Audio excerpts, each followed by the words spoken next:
নমস্কার বন্ধুরা, মিঠু কুকিং চ্যানেলের আরেকটা নতুন রেসিপিতে আপনাদের সকলকে স্বাগত। সকলকে জানাই শুভ বিজয়া দশমীর প্রীতি শুভেচ্ছা, অভিনন্দন আর বড়দের আমার প্রণাম। লক্ষ্মী পুজো চলে এসেছে, তো নারকেলের নাড়ু যেটা লক্ষ্মী পুজোতে লাগেই, তো আজকে বানাবো নারকেলের নাড়ু। পারফেক্ট মাপ আর কিছু টিপস নিয়ে আজকের রেসিপিটা। পুরো ভিডিওটা দেখতে থাকুন, ভালো লাগলে লাইক করবেন, কমেন্ট করবেন আর চ্যানেলটাকে অবশ্যই সাবস্ক্রাইব করে দেবেন। চলুন তাহলে শুরু করা যাক। আজকের রেসিপিটা তারাও পারবে যারা নাড়ু একদমই পাকাতে পারে না। তো অনেকের হয় না, নাড়ু নরম হয়ে যায় কিংবা ক্যাতক্যাতে একটা ভাব থাকে, তো সেরকম কোনো কিছু হবে না আমার এই টিপসটা ফলো করলে। ওই যে দেখতে পাচ্ছেন বাটিটা, ওই বাটির 3 বাটি আমি নারকেল কোড়া নিয়েছি।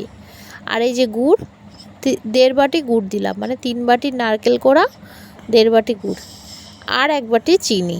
এই যে মাপটা দেখতেই পাচ্ছেন, আপনাদের সামনেই রয়েছে। আমি সব কিছু কিন্তু দেখাচ্ছি, একদম স্পষ্টভাবে বলেও দিচ্ছি আর দেখাচ্ছি। এইবার হাত দিয়ে সমস্ত উপকরণগুলোকে ভালোভাবে মিশিয়ে নিতে হবে। কাজটা হাতেই করতে হবে, তাছাড়া অন্য কিছুতে হবে না, কেননা গুড়গুলোতে একটু শক্ত থাকে, গুড়ের দানাগুলো। এইভাবে হাত দিয়ে মেখে নিতে হবে। আর গুড়ের দানাগুলো একটু ভেঙে দিলে চাপলেই ভেঙে যাবে। আর চিনিটা আর গুড়টা দিয়ে নারকেলটাকে একদম সম্পূর্ণভাবে মেখে রেখে দিতে হবে আধ ঘন্টা মতো। এই যে হয়ে গেছে, এবার এটাকে আধ ঘন্টা মতো রেখে দেবো। এই মতো অবস্থায় রেখে দেবো আধ ঘন্টা, মানে যতক্ষণ এই যে গুড়গুলো আছে সেই গুড়গুলো যতক্ষণ গলে না যায়। আধ ঘন্টা হয়ে গেছে। এবার গ্যাসে একটা কড়াই বসিয়ে দিয়ে তার মধ্যে এই যে নারকেল, গুড় আর চিনির মিশ্রণটা দিয়ে দেবো। দেখতেই পাচ্ছেন কি সুন্দর মিশে গেছে সব কিছু, আর একটা অন্যরকম কালার এসেছে। এইবার ঘন ঘন এটাকে নাড়তে হবে খুন্তি দিয়ে। গ্যাসের ফ্লেমটা মিডিয়াম টু লোতে রাখতে হবে। আর যদি হাই হিটে এটা করা হয় তাহলে নাড়ুটা শুকিয়ে যাবে, পাকটা ঠিকভাবে তো হবেই না, আর পুড়ে যাওয়ার একটা চান্স থাকবে, মানে ঝুরঝুরা হয়ে যাওয়ার চান্স থাকবে। আর মিডিয়াম টু লোতে যদি গ্যাসটা রেখে দেওয়া হয় তাহলে খুব সুন্দর পাক আসবে। এই যে দেখুন, নারকেলের কিন্তু জল নেই, অনেকটা পাক এসে গেছে। এইবার হাতার যে উল্টো পিঠটা আছে, সেই হাতার উল্টো পিঠটা দিয়ে ভালোভাবে চেপে চেপে নাড়তে হবে। এতে করে হবে কি, নারকেলটাতে এত সুন্দর একটা পাক আসবে, যখন নাড়ুটা গোল করা হবে তখন প্রত্যেকটা নাড়ু খুব সুন্দর একটা শেপ চলে আসবে, আর প্রতিটা নাড়ু শক্ত শক্ত হবে। এই দেখুন, কথা বলতে বলতে নারকেল কিন্তু পাকানো একদম কমপ্লিট। এই মতো অবস্থায় এটাকে নামিয়ে নেব।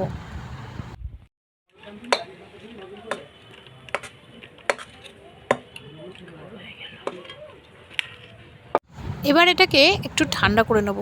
এতটাই গরম, এখন হাত দিলে হাতটা পুড়ে যাবে।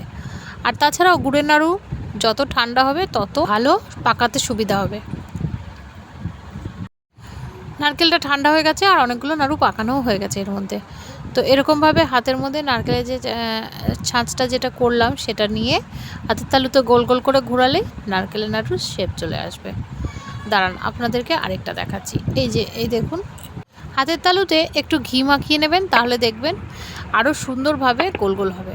এই যে দেখুন, প্রত্যেকটা নাড়ু করা কমপ্লিট।